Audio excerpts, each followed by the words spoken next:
अस्सलाम वालेकुम। National book foundation की जो क्लास 10th की बुक है केमिस्ट्री की, उसका हमने चैप्टर नंबर 4 स्टार्ट किया हुआ था, विच इज़ इलेक्ट्रोकेमिस्ट्री।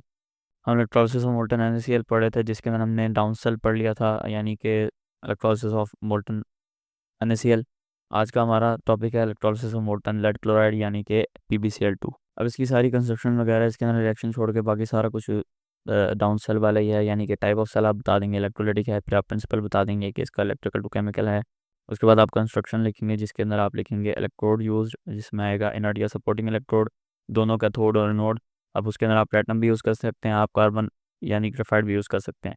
इलेक्ट्रोलाइट जो होता है वो बेसिकली हमेशा सवाल में बता दिया होता है, यानी जो भी सवाल के अंदर उन्होंने जिस चीज़ का इलेक्ट्रोलिसिस पूछा है वही इलेक्ट्रोलाइट होगा हमारे पास। तो इस केस में हमारे पास आ जाएगा PbCl2, यानी कि मोल्टन लेड क्लोराइड। तो केमिकल रिएक्शंस की तरफ चलते हैं, तो सबसे पहले हमारे पास आता है इलेक्ट्रोलिसिस का रिएक्शन। अब इलेक्ट्रोलिसिस में हमारे पास क्या होता है कि जो PbCl2 है वो ब्रेक डाउन करता है और बनाता है लेड का आयन, जो कि होता है +2 चार्ज के साथ, और दो क्लोरीन के आयन बनाता है जो जिन पे होता है -1 का चार्ज। उसके बाद हमारे पास आता है रिएक्शन एट एनोड। अब एनोड पे मैंने आपको बताया था कि एनाइंस ही जाएंगे, तो अब क्लोरीन के आयन है वो हमारे पास एनोड पे आ गए।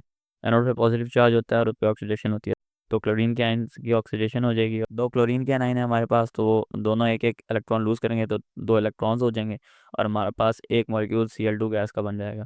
उसके बाद हमारे पास आता है कैथोड का रिएक्शन। तो कैथोड पे बेसिकली कैटायन आता है, क्योंकि कैटायन पे पॉजिटिव चार्ज होता है और कैथोड पे नेगेटिव चार्ज होता है, और वहाँ आके जो हमारे पास कैटायन होता है उसकी रिडक्शन हो जाती है। तो जो हमारा लेड का कैटायन है, जिसके ऊपर +2 का चार्ज है, वो दो इलेक्ट्रॉन्स गेन करेगा और उसके ऊपर चार्ज 0 का हो जाएगा और वो सॉलिड मेटल में कन्वर्ट हो जाएगा। उसके बाद हमारे पास आ जाता है ओवरऑल रिएक्शन। तो ओवरऑल रिएक्शन के अंदर जो हमने तीन इक्वेशंस लिखी हैं, इसके अंदर से हमने जो प्रोडक्ट्स और रिएक्शन साइड पर सिमिलर चीज़ें हम हमने कैंसिल कर देनी है। तो जिस तरह प्रोडक्ट साइड के ऊपर हमारे पास एक लेड का आइन है और रिएक्शन साइड पे ये दोनों कैंसिल हो गए। दो क्लोरीन के हमारे पास एनाइन है प्रोडक्ट्स और रिएक्शन साइड पे, ये भी कैंसिल हो गए, और दो दो इलेक्ट्रॉन है हमारे पास प्रोडक्ट्स और रिएक्शन साइड पे, ये भी दोनों कैंसिल हो गए। तो उसके बाद हमारे पास ओवरऑल रिएक्शन जो आता है वो आता है PbCl2 liquid form goes to form solid lead plus Cl2 gas.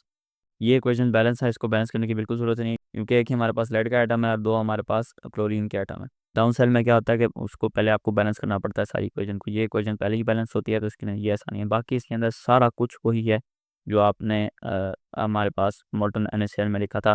तो आखिर में हमारे पास आ जाती है एक्सपेरिमेंटेशन या वर्किंग, तो वो आप लोगों ने बेसिकली खुद लिखनी है, मैं वैसे ही बता देता हूँ।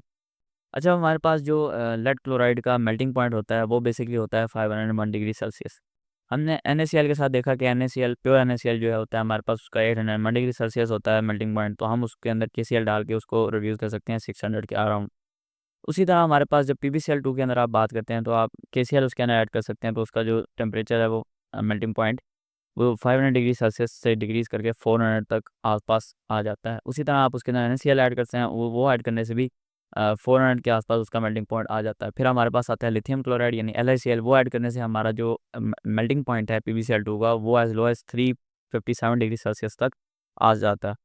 ये सारा कुछ मैंने समझाने के लिए बताया, ये लिखने की ज़रूरत नहीं है। जो वर्किंग है वो आप एक बेसिकली पैराग्राफ की सूरत में लिखेंगे। उसमें आप क्या लिखेंगे कि जो PbCl2 होता है हमारे पास वो इलेक्ट्रोलिसिस के थ्रू ब्रेक डाउन हो जाता है, वो अपने रिस्पेक्टिव आयंस में स्प्लिट हो जाता है, और रिस्पेक्टिव आयंस जो होते हैं वो पॉजिटिव चार्ज की वजह से जो कैटायन होता है हमारे पास वो कैथोड पे चला जाता है, क्योंकि उसके ऊपर नेगेटिव चार्ज होता है, अपोजिट चार्जेस अट्रैक्ट करते हैं, तो वो कैथोड हमारा कैटायन पे चला जाता है, और एनाइन हमारा एनोड पे चला जाता है, और एनोड पे जाके एनाइन की ऑक्सीडेशन हो जाती है, कैथोड पे जाके कैटायन की रिडक्शन हो जाती है।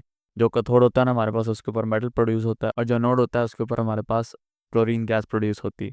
बस यही सारा कुछ आपने वर्किंग में लिखना है। आज के लेक्चर के हवाले से कोई भी सवाल हो तो कमेंट सेक्शन में पूछ लीजिएगा। नेक्स्ट वीडियो का जो हमारा टॉपिक है वो है electrolysis of aqua solution of salts. तो मिलते हैं अगली वीडियो में, तब तक के लिए अल्लाह हाफिज़।